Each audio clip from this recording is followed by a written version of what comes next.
Hey, Cape Flat Stories, how's it? Hope you guys are good. Tonight with me in the studio, I have Michelle Ohlson and I have Mike Ohlson with us. You know the story of many years ago of Matthew Ohlson that disappeared. I have the family with me in the studio, and we're going to talk about what happened during that time and what has happened until now. So please do share this live. There's a lot that we're going to talk about. Please be part of this broadcast. There's a lot of questions. I mean, we grew up, on the Cape Flats, and we some of us are still, looking for Matthew because we have that picture imprinted inside of us, a boy that disappeared in '97, and all of a sudden Matthew, disappeared, and he became part of everybody's house. We all were looking for him, and tonight we're going to talk to the parents about what has happened and that time and what they've been up to. The mother has also released a book recently, the family, and we're going to talk about the book as well. The book has won an award as well, and we want to talk about this. And guys, I want you to be part of this and listen to the story. But as you listen to the story, I also want to tell you to get the book because the story that we're going to talk about was what we were told in the media, but in the book is a different story. So, with me in the studio, I've got Michelle and Michael. Good evenings, Michael and Michelle. Good evening. Welcome. Um, let's start with Michelle. This is a very sensitive topic. I mean, um, we all know Matthew. Matthew was op die melkbottels geweest. Matthew was betrokke geweest. Matthew's pictures were all over. Michelle, what happened the 24th of March 1997? Um, I get the short version of it. We were on our way to my sister in Lavendale because that was the first day of the school holiday for Easter. We were waiting on my husband to come to take us there, and he was somehow delayed at work. So I don't know. I don't really know how to explain it, but I told them to go get undressed, and I don't think we are going because Daddy's not coming now. So they were in their brigade clothes, which they had on the day before. They are in a church brigade, and while me and Melanie was watching TV, he just came in. Mel came in and come sit by me. But and then I heard Matthew and Justin was arguing about a sweater. You know how boys are when they wanna. This is mine. That is yours, and that. Then a few minutes later, he came and he said, "Papi, can I go get the bin outside?" Well, we live in a cul-de-sac, and I said, "Yes, go get the bin." But that was like an hour after the bin was retrieved in it. And he went outside, and I heard him put the bin down. And I said to Mel, just go get him. And Mel said, "Mommy," she looked out of the window. She said, "He's outside in the yard because he brought the bin in the yard." And I said, "Go get him." And when she went from the window to the door, he was just nowhere to be found. Nowhere, and nobody saw nothing. And Michael was at work. I mean, nobody saw him, and he just disappeared. He just vanished, into thin air. Michael, you as a father, I remember one day, I was called from work, at work, my son is burned, and I know as a father, the adrenaline, the things that has gone that had to go through your head. What were you thinking at the moment? I mean, you were at work. Did you just leave, pack up, and go home? What was going through your head? Because many times you as a parent say, ah, maybe something small, but what went through your head? And when you got home, what was the episodes that played that day that you can remember? I think when I received the notice or the message from my superior that your wife called to say that you must go home because Matthew, they can't find Matthew. That's one of the things that it's unexplainable because you still have to first get home or first get to the house and then to establish for yourself as to what really transpired. And when I got home, there were some people in the street, obviously accumulating to try and find out more as to what happened and also to come and assist with the search. So when I got home, the first thing that went through my mind is that I need to find Matthew. That doesn't matter what it's going to take, but I need to find him before it gets dark.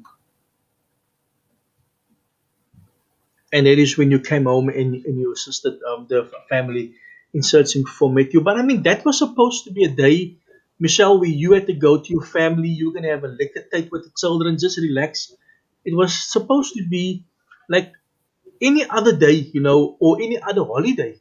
Where you guys were just supposed to have a nice family time, with the family and come back after the holidays has like started. And yet Matthew went outside for a few minutes to go take in the bin, and when he brought the bin inside, after that Matthew was gone. Yeah, it was sudden. I don't think anybody can expect anything like that to happen. But yes, we were prepared because normally the way my husband worked, he would come and pick us up, because he's working on the roads department at that time, and he would go and just drop us where we need to be, and but I think it started the day before, because that was the Sunday when I was packing in their clothes, and I just I don't know what kind of urges I had, but I put up a picture of Matthew inside the bag, and I'm gonna give this to my sister. And that the picture that I put inside, that is the one that went Monday, as a poster for a missing child. It was, I can't explain what I felt at that time.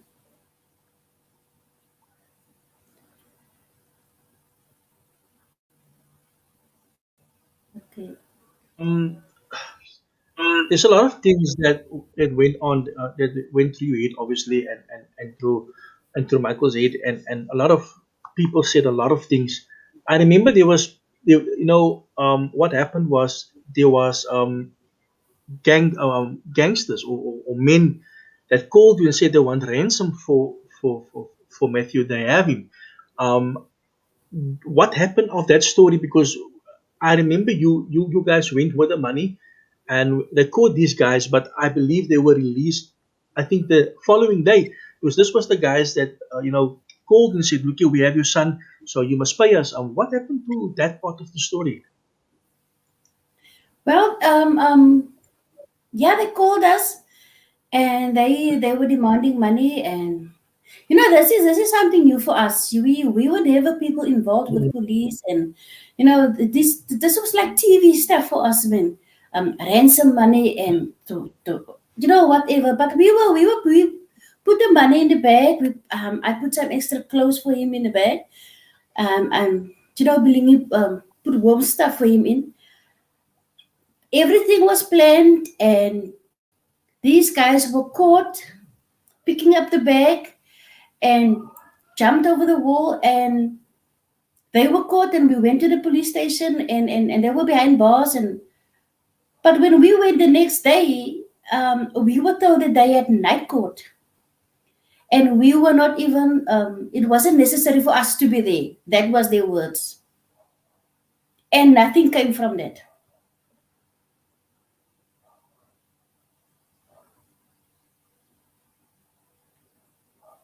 And Michelle, just now with the disappearance of Matthew, do you feel that enough was done from our police department, from the police, from I understand the army was also involved in searching for him.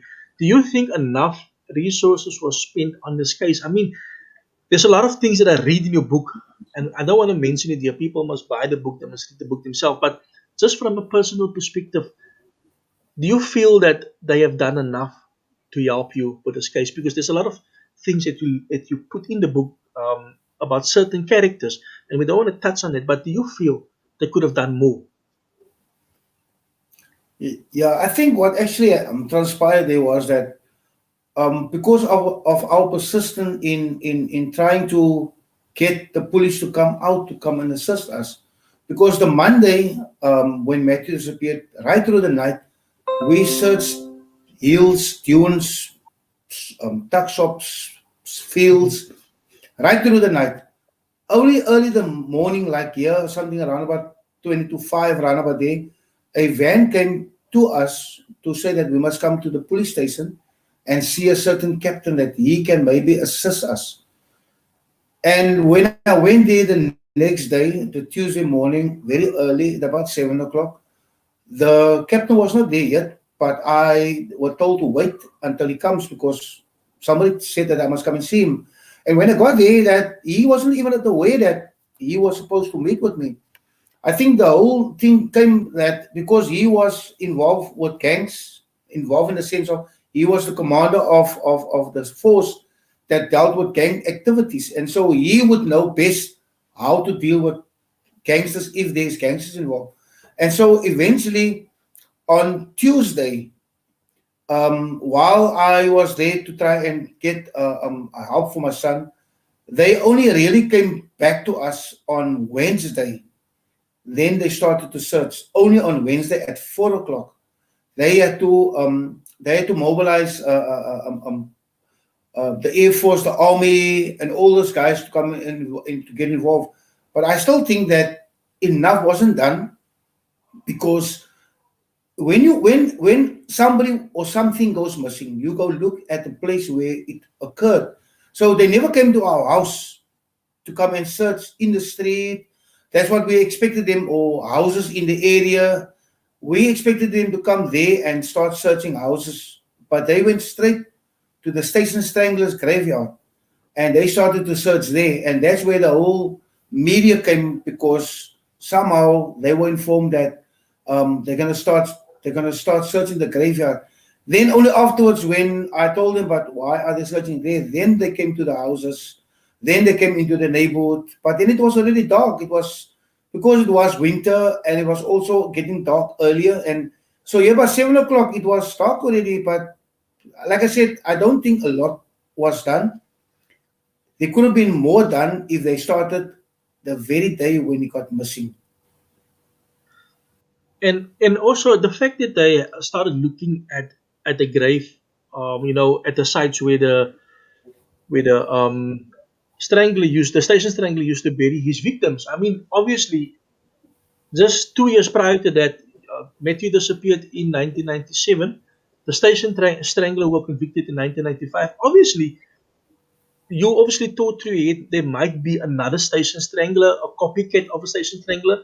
And I mean, all those things were going through you because the first thing they went to go look was to go look at where the station strangler used to operate. And I mean, that was also fear that was put inside of you because, they assumed it could have been another station strangler. And like I said, they haven't come to your house where they had to come and look and do which where it started because he didn't disappear just from nowhere. He disappeared from your house. I mean, Michelle, that day you were in the dining room from what I read and you were watching TV and your daughter was with Matthew. And Matthew went to go fetch the bin outside, brought the bin in a few seconds. He was gone.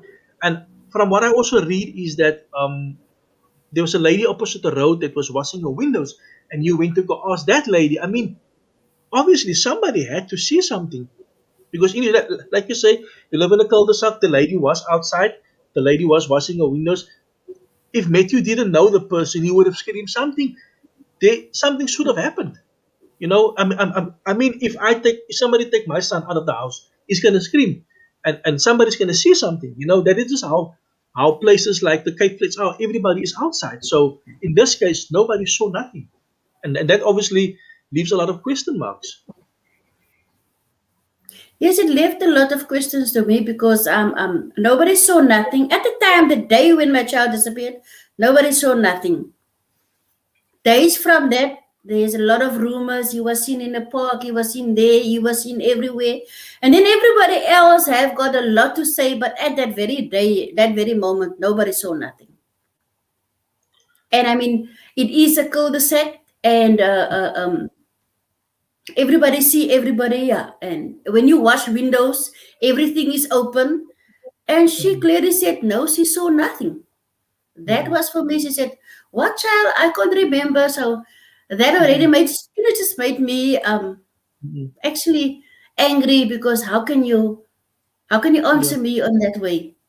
I mean, Yes. I've been living there for so long, and here you come and ask me what child and what is your child's name and all of that.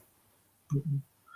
Michelle, how have you and Michael and the rest of the family? I mean, it is now a lot of years later. How have you guys been dealing with the trauma? You know, I mean, there's obviously still you still any mother would lay awake at night, especially while it's raining now.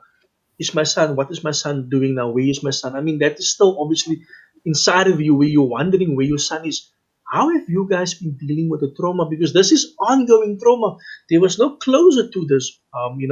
You guys are still, you still believe your son is alive, but I mean, obviously, you're still wondering every day, wat het hy aangetrek, waar is hy? That is still playing on you. How are you dealing with this type of trauma? Because it's ongoing. Sure. What kind of question is that now? Really, how am I dealing? Well, obviously now I deal different with it because I know now. He's not that little boy that went out Mhm. that day, and at that time for years I could not sleep. I went to a very deep depression because I couldn't eat, I couldn't sleep, I couldn't focus. I think you can actually say I've lost a part of me Mhm. when I could not find Matthew.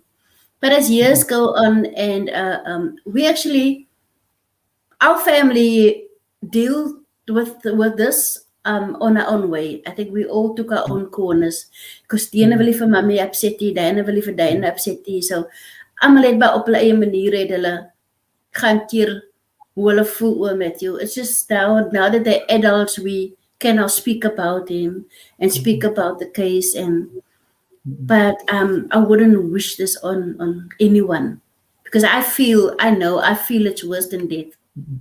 because you cannot close this book. You don't know Yes. how to say I have done with it. He's old enough. I can close it because I think I've said it Mhm. hundreds times. I'm not going to Mhm. do this. I'm not going to hire a PI. I'm not going to ask questions. I'm not. But just a turn, and I'm at that very same spot of I need to Mhm. know. I need to know what happened. Yes, yes. And just with with the latest information, there was a young girl. I know a case has been opened, or this has been added to the current case. A young girl many years ago actually saw him at the house in the area. Tell me quickly, what has happened with that information that the police have they given you any feedback? Have they done any investigation on the new information of this girl seeing him in a house close to the school?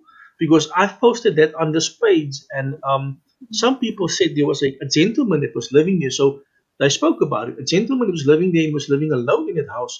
But yet this girl saw a child, that looks like Matthew. What has happened since then? I know this happened recently. So, do you have any updates for us on that development? Well, we got the inspector on the case, and I think we fed him all the information. I think my Mhm. husband located the guy where Mhm. he's still living. He's a very old guy. He's still living. Mhm. He's in a retirement center, and Mhm. I don't think that he's got anywhere because I spoke to him a week ago, the inspector, and I asked him now what is he gonna, and he was explaining to me that he can't come to me because he doesn't have anything new. Now he's looking for the previous owner of that time, and Mhm. he needs to get information of that, Mhm. and be in my angerness. I just said, I think you guys are waiting. You police are waiting for this guy to die, and then you're gonna say the evidence is gone. You can do Mhm. nothing about it. So I don't have really much hope. I've never had any hope Mhm. in police.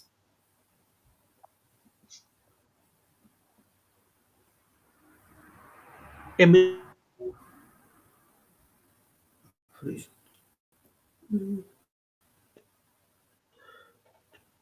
Michelle, that makes me so cross.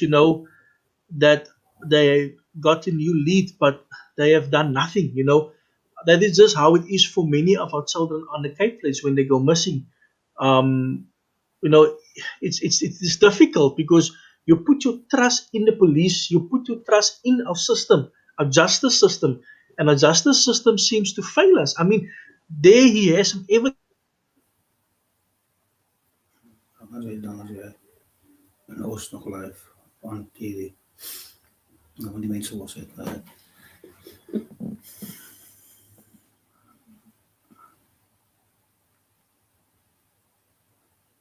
Nou, we dan as wel nie. En so heel top. Meu, lá com meu.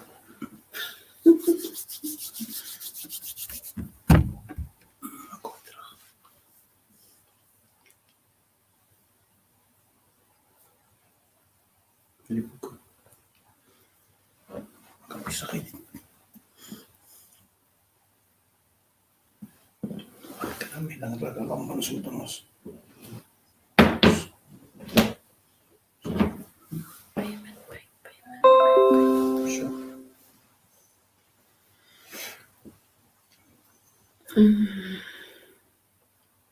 Jadi ini maybe.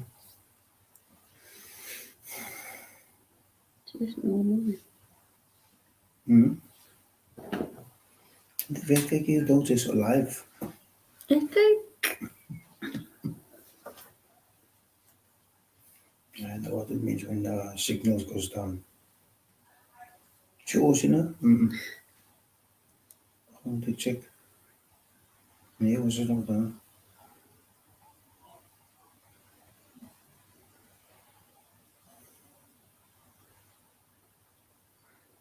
Ik heb gezien van mijn spijks.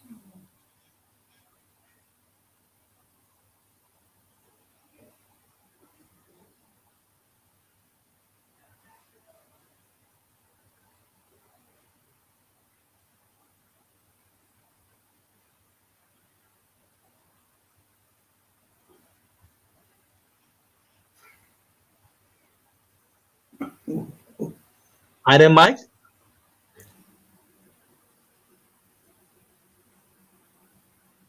Hey, Mike, can you hear me? Yes, I can hear you. Apologies, man. As jy weet as dit reën in die moet ons klein strand en dan slaat die wifi weg. Yeah, I think I do apologize. no problem. Mike, I just want to ask you guys something. You know, there's a statement that was released with a story a few years ago.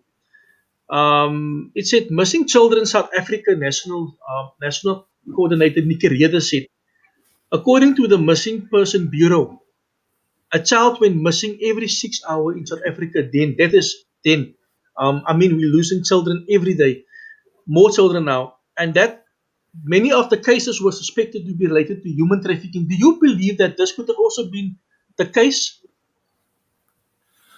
Well, that's a difficult one to say because after our organization, a lot of other organizations sprang up, latched onto our info, latched onto all the work that we've been putting on the ground. And so for them, it's like, and a lot of them is being sponsored by either corporates or the government itself. But yeah, so it's difficult because to say we're also looking at how the human trafficking had been derived in a sense. It changes every time when you go onto Google or when you go onto the internet. It changes on a regular basis that you don't know what is truth and what is lie anymore because or they come up with old statistics, and when you open up the site, you will discover that the statistic has been downloaded 6 years ago. So now and then you don't know if it is still the same. So my thing is anything could be possible. There could have been children back then that has been trafficked to other provinces out of the country. It is possible. So I can't say because I don't know how this data is being updated with human trafficking and all these things that are happening around the world. Okay. And from this whole thing, when Matthew disappeared, the two of you decided you are going to help other people's children, find other people's children. So that is amazing. And you have, you found more than 400 children, if I'm not wrong. You started your own organization, and you help many mothers on the Cape Flats to find their own children, to find their children. I mean, that is amazing. You have done the job for our law, for our justice system. Just tell us more about this organization because a lot of people don't know that. When I read the book, it was the first time that I read about this and I did my research. And I know you are responsible for many children that returned back to the houses that went missing. Just give us a bit more on that. I mean, Yeah, they didn't find your child, but you went out to look for other people's children. yeah. It was about 2 years after Matthew disappeared. My wife had this vision that God laid upon her heart was to strange enough that one of the vision was that she saw children in her vision every time. And then one morning, out of the blue, I just saw this a newspaper article in the newspaper saying, "Where have our children gone?" And on the front cover of the Cape Times was 24 children that had been missing, or 24 children of missing children. Our son was included. And somehow we just came up with this idea of latching onto the vision that we must do something about missing children. If we can't find our child, maybe it is God's way of sending us into that endeavor to go and look for other people's children. So we started this organization on the 10th of April 1999. Ever since, we've been successful with 95% of our cases. Most of these children have been that went missing was either because they were not happy at circumstances at their home. Um, some children were physically kidnapped. Some children were even killed during our searches. So most of these cases, over 400 cases, we were physically on the case ourselves. We went out with our own vehicle, go and search, be successful. That means when I say we, it means my wife and myself and our team. We have a team of parents of missing children. In other Yeah. words, they are parents of children that were still missing, that was actually helping us looking for other parents' children that is missing. And that was so amazing. And then I think that was also why we were successful, because it is a group of parents that was concerned of what is happening to our children. And here we go out to rescue other children. Mm. And you have found 400 children that went missing, and the nice thing is this: most of the children that went missing you did find, but there was always that 5% or the 10% of children that you couldn't assist because of of the type of violence that was actually used. I want to ask you this one question. Also, the media said a lot of things and a lot of information was spread on media, and now that we have you, I want to ask you this question because it was sent to me. Do you believe, like somebody, it was in the papers, that they believe it could have been Matthew's family that was involved here? I don't know how true that is. I don't want to, but just to, if it is speculation, then we just say it's speculation because it is going on social media all over. Do you believe that the statement that was made that someone of Matthew's family was involved here? Um, yeah, like you said, I think most of the things was disclosed on TV, newspapers, and things like that. Yes, there is possibility or speculation that there is family members that is involved in his disappearance. Um, because that is how we came to the conclusion is that every time when we try and get something for Matthew, somehow something does disappear. In this scenario is we one night went or a couple of nights went to Cape Town because somehow somebody said that he was spotted in Cape Town. So we went to Cape Town, and I'm not talking Cape Town. I'm saying we went at various times in Cape Town because you can't just go to Cape Town and look for children. There's thousands and thousands of children on the street. So we had to go in the morning, the afternoon, and night, and even in the middle of the night. We had to we had to physically make a home for us in Cape Town.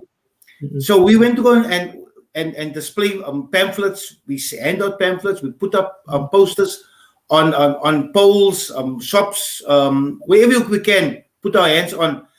And strange enough, the next day when we get into Cape Town, those posters is gone. We then asked some of the shop owners, where's the posters that we put up? No, somebody came to say, no, Matthew was missing, he was found. And that made us speculate that somehow somebody's involved and not allowing us to get to Matthew. Mm-mm.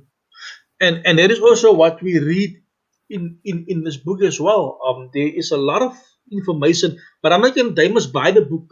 They must get the book from Michelle. I'm not going to tell them anything. But the night before, that in this book it tells me a different story. What we read in the paper en wat ek in die boeke gelees het as 'n different story. En Michelle, when they read it, wanneer hulle die boek gaan lees, gaan hulle ook besef die rede hoekom die Kaapse vlakte so deur mekaar is. Daar's baie similarities in jou boek en wat ek kan sien in ander gemeenskappe op die Kaapse vlakte, in ander huise en so die boek praat baie diep oor dinge wat gebeur. Maar ek wil teruggaan na die vorige aand toe, Michelle, toe ek daai chapter lees in die boek van die vrou wat Matthew se kop vryf. Ek kon nie geslaap het nie. Ek kon nie geslaap. Sy het actually 'n boek geskryf. Ek kon vir 2 aande nie slaap laasweekie. Tel vir ons van daai, want sy sê in die boek sê sy 'n vrou het Matthew se kop. En dit stories dat sulke stories het ek gehoor by ander mense, ander kinders op skool. When I was in school. But now you putting it in a book that I can relate to. Just give us more on that. Daai tipe die boek het dat 'n doelstelling there. It's not for the faint-hearted. Dit begin ek sal sê 'n paar maande voor hy weggeraak het my seun Justin altyd gesê, "Mommy, there's a lady in our room, but this lady is more focused on Matthew. She's rubbing his head but he's asleep. But Justin is awake and Justin can see it." And he was just saying it, hy het dit aanhoudend gesê, en ek myself, I did not know demons, I did not know black magic, I didn't even know the works of God at that time. So it was for me that I did not know how to answer the child. But he was actually preparing me for something that is going to happen, which I had no idea of. And that's why I felt like, why did I only choose to put Matthew's photo into the bag and not no one else? So daai was vir my ook baie vreemd dat ek Matthew se foto daarin gesit het en Justin praat van die vrou en my man wat altyd kom as hy gesê het, kyk die maandagsoggend ons gaan soontoe, dan is hy 7:30 daar of hy is so daar. En daai dag toe kan hy nou toe nie uitkom nie, wat het daar gebeur? And after he disappeared, there was more hair raising stuff that happened. We lived 5 years into that situation. So yes, ek het geleer, die goedes bestaan, veel goed bestaan, verkeerde, demonic stuff bestaan en is glad nie 'n jokie. Maar daarvan moet hulle lees, ek kan nie te veel daarvan praat nie. Ja. Hy moet gelees word, en jy moet bitter wil jy dit lees. Because when ek die boek lees, I'm telling you, ek het 'n mistake gemaak om die boek die aan te lees, because ek kon nie slaap nie. Ek het my kop toegetrek, because, there's something that you mentioned that happened to us as well. Money disappearing in your house. Dat het in ons, ek het my pa gesê laas week, money disappear without us even taking the money. En dit is baie goed, because die laat vir my nou op 'n ander level dink, wat mense gepraat het, so aan. Maar die hele ding is dat, as jy die boek lees, sal jy verstaan, ek dink jy het die tekens gekry, daar is signs in die boek, en dat soos jy sê, you put the photo in your bag. Ek het dit nie verstaan nie. Now you understand, it was like a preparation. Something in a different field is going to happen, maar ek het dit nie verstaan nie. Ons praat maar net van die geld. Ons het nie eens genoeg wat regtig gebeur het nie. Ons globes het nooit gefuse nie. Ons globes het sommer gebas, wat is virus sê jy hierso? That was hair raising stuff, en dit was moeilik om het oor te bring aan iemand anders wat nie verstaan nie. Hy gaan jou mental institute toe stuur, of hulle gaan iemand om vir jou te kom bid, of jou whatever hulle moet doen, maar iets gaan by jou verkeerd wees, want jy praat nou dinge wat niemand anders gaan verstaan nie. En dit was 'n moeilike paar jaar. Michelle, vertel vir ons nou net, ons voor ons daar afsluit net die karakter, die persoon wat Matthew was. Ons weet hy het weggeraak, maar as 'n mammy, wat onthou jy nog van Matthew? Die karakters, because ek het gelees wat Justin skrywe en wat Melanie skrywe, en hulle skryf hulle version van wat hulle onthou van hulle boeta. Maar wat onthou Michelle en wat onthou Michael nog van? I mean, obviously is nog fresh vir julle, is baie meer fresh vir julle as wat dit vir hulle is. Maar as 'n mammy, wat onthou jy van? Wat het uitgestaan van Matthew? Wat ek van hom onthou is 'n baie handige kind gewees. Jason was 'n baby. Hy het nie omgegee om vir my te help met Jason nie. Dit was dit mos nou nie nog kimbies gewees nie. Dit was dit neppies. En hy as 'n boy het nie omgegee om my te help om my neppies te was nie. As ek moes winkel toe geloop het hy altyd die sakkies uit my hand uitgevat. Hy het baie saam met sy pa uitgegaan om spare jobbies te doen. As Michael het by al die spare jobbies en hy het hy gedoen. Maar hy was 'n kind wat altyd dinge uit jou hand uit wil gevat het. Hy het altyd 'n smil gehad. Hy was baie siek, hy het asma gehad, maar nie sy siekte het vir hom 'n moeilike kind gemaak nie. Tot wanneer ek toe begin sê net voor hy wegraak, hy lag is nie meer daar nie. Hy saam speel met die broer en suster, is nie meer daar nie. Hy begin soos iemand wat 'n muurtjie rondom hom gebou het wat syne is syne. Maar ek kan vandag sê ek het dit te laat uitgevind dat daar is iets verkeerd en iets is besig om te gebeur. Maar ek glo nie dat God weet ek kon niks gedoen het nie. En ek het myself berus daarin. Ek blameer nie myself vir wat gebeur het nie. Dit was nie in my. Ek kon niks aan veranderings daarin gedoen het nie. Al dink ek so. Maar wat vir my wat vir my uitstaan van Michael is 'n baie, soos ek lees in die boek, 'n baie kalm persoon. Michael het die almal te goed geslaap in die huis. Ek wil vir Michael vra, Michael, en ek meen, obviously enige pa worry, maar ons het wys moet ons deel daarmee. Hoe het dit vir jou affek, Michael, as 'n man? Ek meen, ons baie kere praat ons van trauma met vroumense en hoe hulle voel, maar ons praat nooit oor die daddy of hoe die daddy voel nie. En ek wil graag weet, Michael, hoe voel jy? Het jy gegaan vir counseling en help gekry en hoe cope jy? Because daar's baie daddies daar buite wat uit die bottel toe gaan. Hulle kinders is doodgeskiet of hulle kinders is weg. Just to encourage those daddies, how you've come through this for the last more than 20 years. Ja, it wasn't easy. Het was nie 'n maklike saak nie, soos myself sê. En ja, ek hoor wat jy sê, Stan, dit is nie maklik as 'n pa laat hierdie goed moet gebeur nie. So anderwoorde vir my was dit baie moeilik. Ek het geweet hoe om dit te hanteer. Ek het geweet van wat eintlik counseling is 'n sens van hoe om jouself te help. Hoe kan iemand anders nou eintlik vir jou help? So ons het meestal gegaan as 'n familie, het ons gegaan na counseling toe en agterna het ons ook as 'n familie besluit counseling help vir ons. Die mense is meer bus as enigiets anders. Hulle wil meer weet van ons dit is die waarheid. Hulle wil meer weet. Ja, hulle wil meer weet wat en ek kan nie vat en toe nie. Ons is hier vir help. Ons is hier om te vra, kan julle vir ons help geestelik? Kan julle ons help om die ding wat met ons gebeur om dit oor te kom? Maar dan is hulle meer bus om te weet en wat het gebeur toe hier en hoekom het hy gebeur en want as jy so hulle eintlik meer van ons tyd gewys. Hulle eintlik meer van ons effort om 'n boek te skryf wat hy destyds het hulle eintlik weggevat van ons.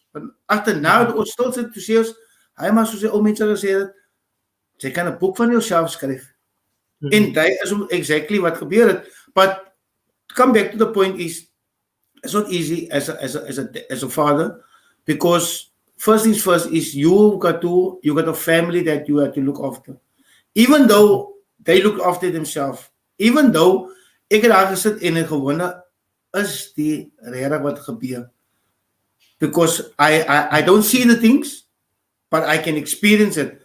I don't see what physically happens to my family, but I can vouch for them because yeah, hair rising stuff.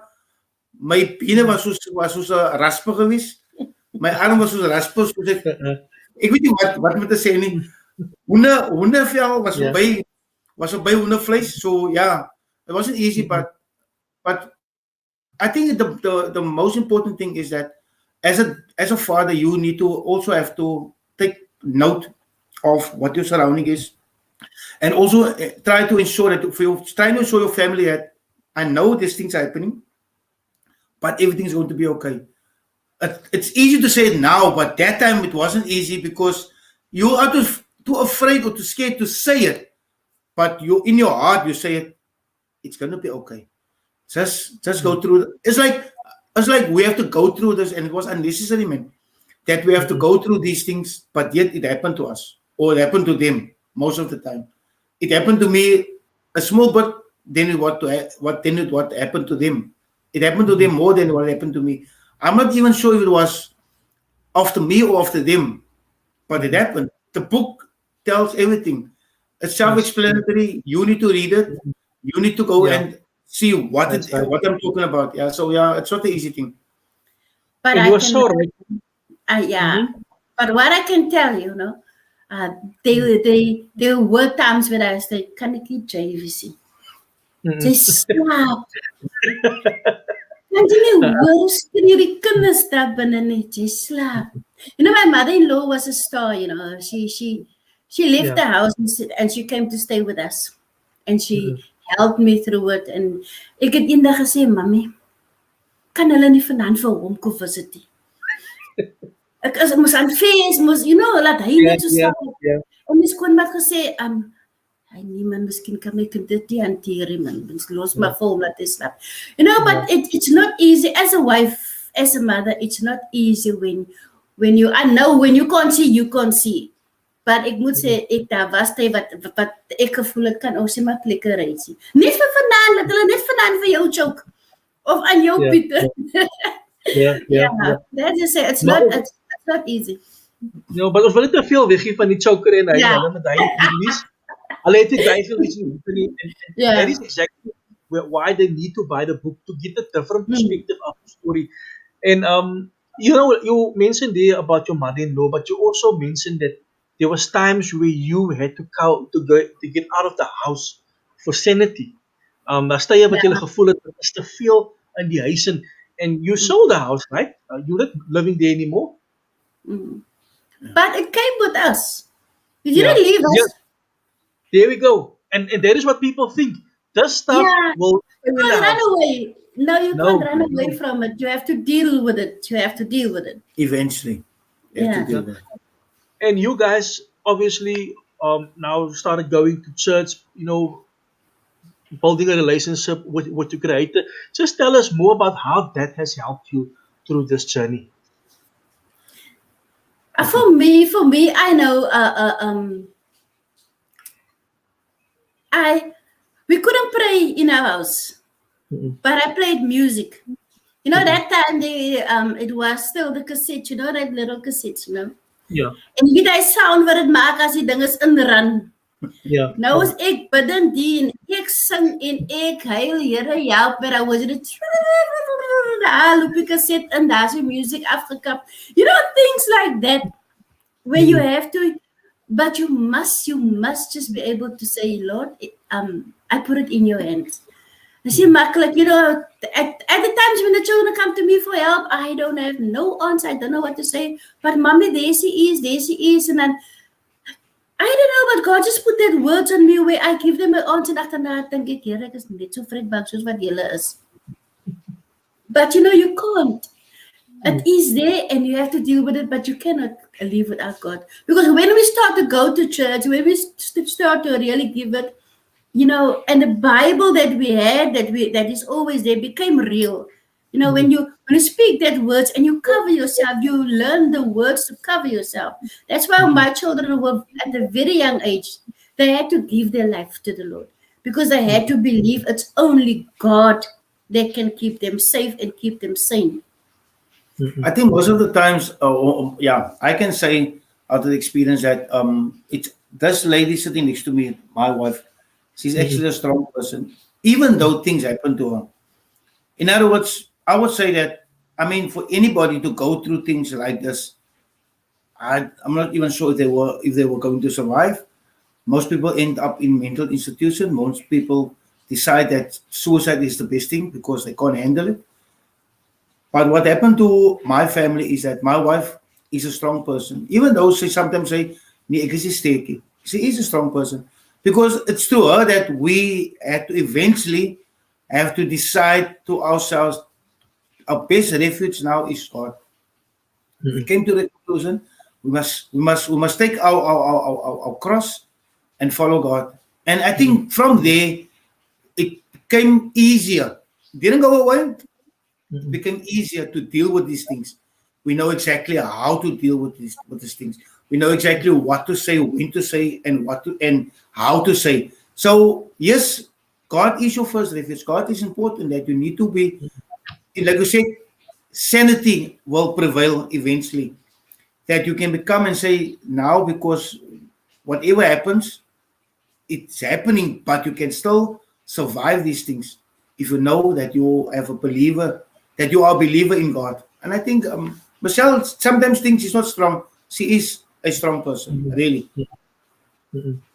And you are so right. Just reading the book, I think there in the book, it actually, from what I read, Michelle het 'n party die hele familie gedra, you know, and she's a strong woman. We have to recognize it, and she had a lot on her shoulders, but yet she kept her family together as a mother, as a wife. So Michelle, I salute you for that because, as you know, many people on the Cape Flats, when the children disappear or get missing or killed, families hulle val uitmekaar uit. They don't stay together. I want you to talk to those parents just to give them a word of encouragement because I know you have been there. I can't tell people to stay together because I haven't been there. But as a woman of strength, I want to ask you just to talk to the people watching and listening tonight. Give them some advice because jy was daar gewees. You know, you knew what it was to lose a son. You knew what it was to keep a family together. You knew what it was to go look for other people's children, and you found him. And I mean, sometimes obviously julle het hartseer gevoel. Julle kry ander mense se kinders, maar julle kry nie julle eie kind nie. So just give them a word of encouragement yourself. You know, just to look towards tomorrow. I mean, you've seen the papers recently. We've lost a lot of children that just disappeared. You know, also like Matthew, and some were found, and you know, there's the story doesn't end well. But I want you to just to talk to them and just give them a word of encouragement. Well, I can only just speak from my experience. As a parent, as a mother, if you're gonna give up on your child, the world is gonna give up. And when you're gonna give up, and everybody is gonna give up, and that will just make more space for perpetrators just to go on with what they're doing. You don't believe when people say it is God's will for your child to disappear. When we serve a God, a loving God. Mm-mm. So don't give up. When people say it's 10 years, it's 20 years, there is no time limit when it comes to your child. There is no age group when it comes to your child. You are the one that have to push through. And when you feel down, you just pray. And when you feel down, you just write it down what you feel. Put your emotions down. Do not feel that you are alone because there are a lot of us out there. Those parents that I helped became my sisters. We became like blood because we can speak to each other and tell us, listen, this is how I feel. But if a person don't never lost a child, you can never relate. You can say, yes, I put myself in your shoes. You will never be in my shoes unless you put my shoes on and walk in it. So what I can say is my advice is to never lose hope and never ever give up. If you still have a child, and husband and wife need to talk to each other. Although I can give that, but me and my husband did not talk a lot because hulle gesê 'n man hulle hanteer dinge op hulle eie en 'n vrou is te emotional. But if you are a wife and and you have a child out there, you are allowed to feel emotions, but just ask God to help you control whatever you are feeling. Mm. I just wanna guys, I just wanna tell you to get this copy of the book, Matthew Olson story. You guys can inbox Michelle or daughter Mel's is on the page. You need to read the book. Um, for many years we've heard the story, but tonight we heard it straight from Michael and from Michelle. And I want to thank you guys for making the time available to talk to us. This is not the end. I believe still that you guys are gonna do. I mean, just over the weekend, Friday night, you won an award for your book. That's amazing. And also, like you said, you were first time author. That's just amazing. Also, now you're going to different levels, and I can see now you're putting the story out there, but you're also growing. You've been doing this for many years, and I just want to encourage you to keep on believing. I believe with you. Matthew is still out there, and Matthew will come back. We're gonna pray. I believe from what I've read, and I believe with you that he is there and he will come back. And I just want to ask also on the other hand, just for Michael, just encourage the men, just say something to the men because sy ken nie Kaapse vlakte se manne, sy bly op die Kaapse vlakte. Just talk to them and just also give them a word of encouragement. I think it's important that men should understand that, like Michelle said earlier, that men are sometimes they want to dwell off the topic or they want to feel that they're alone in it and they can handle things. You cannot handle things alone. When a thing happened like this to you as a father, the first thing you need to do is take your family, pray with them, tell them that everything's going to be all right, even though it doesn't look like it. It's important to understand that you need to feel that you are being loved. Love your family, love your spouse, love your wife, love your children. And then you would just keep on praying. I know it's not easy for many dads because they feel different. Like Michelle said, it is. We as men feel completely different because we didn't bore the child. You understand? It didn't come through us. It came from us, but not through us. So yes, as a father, as a man, what I can say to the men is believe in God, believe that things are going to become better. But we as men, we need to do something about it. And if I say it means something to do about it, it means we got to take up our responsibility as the men. Mm. Take up your responsibility. Console your wife. Console your children. Go the Mm. extra mile. Don't sit and wait until the wife do everything. If it's your child, you must take the lead. Go to the police station. Be the peace in the police face. They will get sick of you, but be that peace. And they would understand that there's new difference that the husband or the man is standing up for his right as a man. And don't let your wife do everything. That's why God put you two together. Do your bit. Mm. But important is pray. Mm. Keep yourself and your family in prayer. Mm. Thank you so much. En jy is doodreg daar so ek lees in die boek dat jy was 'n pes gewees. Jy was by die polisiestasie gewees. Jy het gaan sê jy maar ek soek vir my kind and I admire that of you. And this information I will take with me and I'll tell other people. But this is what Matthew's daddy did. He went to the police station, and I think also like we spoke about and what we have established, the justice system has really failed us, and they are failing us again just by the information that I've got recently from this girl. They haven't followed up. I think it's almost a year later, and they have done nothing. So Two so years. this could have 2 years worked out later. 2 years later, and they've done nothing. And that is the problem. Is it because we live on a Cape Place? Is it because we live in Mitchell's Plain, Power, or Tree? Is it because we live here that they don't care about us? Because when it comes to look for our children, ons kan nie baie helpie. And I believe if they did their work that day, they would have found Matthew. Reading the book, reading the story, they could have found Matthew, and that disappointed us. But I want to encourage you. We still believe he's alive. We still believe he's out there, and we believe where he is now at. That he will reach out. He will get in contact with you guys. It sounds maybe like far-fetched, but ek glo Matthew gaat terugkom, and there's going to be a movie about him, and he's going to tell his story, and you're going to unite as a family. So I believe in that. So So thank you very much for making yourself available. The last couple of days, it felt that I knew Michael and I knew Michelle and I knew the rest of the family because I read your story. En ek het saam met julle bang geraak. Ek het saam met julle die kop toegetrek. But you know what? Um, I've also seen you grow as a couple. You have become very close from what I read over the years through this. You've become inseparable geraak. And that is what I admire about you. So thank you so much, Michael. Thank you so much, Michelle. And thank you for looking out for other people's children. I don't know, I wish government can maybe give you money. I think it was you had a funding problem. That's why you couldn't go ahead anymore. But I still believe that that is your Ohlson. calling. I still believe that you must start it up, and because there's more children disappearing now. I don't know how you feel about that.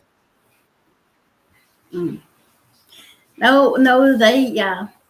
We as an organization we did very good, but Yeah, then a person of color came hmm, and they took the funding away from us and gave it to that hmm, person, and yeah. you don't want to know what happened then. But anyway, ja, en I toe can het hulle imagine. I almal can imagine. opgepop en toe los hulle maar die Cape mense af because hier staan nou ander Yeah. mense voor and Mm. they it went. But we did a good job because we did it with passion. Yes, yes, yes. And And thank because we you. had There's passion. 400 children that are back. Yes, yes. No, and there's 400 children that are back at the families because of you guys, because of the organization. So I feel strongly you guys should continue with this. We must just pray about it. And if somebody's watching, contact Michelle. Give it 3-4 million rand that they start this project again because this is a big concern on the Cape Flats where children are disappearing still during lockdown. How many children disappeared and the police don't find the children? And I mean, there's a lot of parents out there that are still looking for their children. So I believe somehow somebody must invest in Michelle That's correct. in Mike's organization. But thank you so much, guys. It was amazing having you on the platform. Pleasure. I do look forward to another session sometime in the future. Okay. Okay. Thank So, you. Thank you. Eh? All Thanks, right. guys. Thanks. That was Michelle and Michael, the father and mother of Matthew Ohlson. It's a hard soul story what happened. And, if you read this book, I promise you, if you read this book, if you buy this book, the Matthew Ohlson story, you can get it from Michelle. Her daughter is on the is on the chat here. Get the book, read the book, see a different perspective of the story. Sometimes media tells a story what they want us to believe, but once you hear it straight from the family, you'll see a different angle to the story. So thank you very much for joining us. Thank you so much for being part of this live. And you know what? The children on the Cape Flats are disappearing still today. There's still many children that disappeared, and many of the children haven't been found. And that's why we need to look at organizations like Michelle's and Michael's organization that can potentially bring back children, that can potentially bring back children back to their family. So we need to look at something like this because the Cape Flats is the breeding grounds of the devil. Ek sê vir julle. So guys, thank you very much. Thank you so much for joining us. And thank you. Please share this live and please buy the book. You must buy the book. And read the story. It's an amazing story. It's such an amazing story. I promise you, don't read the book in the evenings. Read it in the day. Jy gaan bang raak. Jy gaan jou kop toetrek heel aan. Buy the book, but read it in the day. And I promise you, you will definitely enjoy it. Guys, have an awesome evening. En sluit die deure styf toe.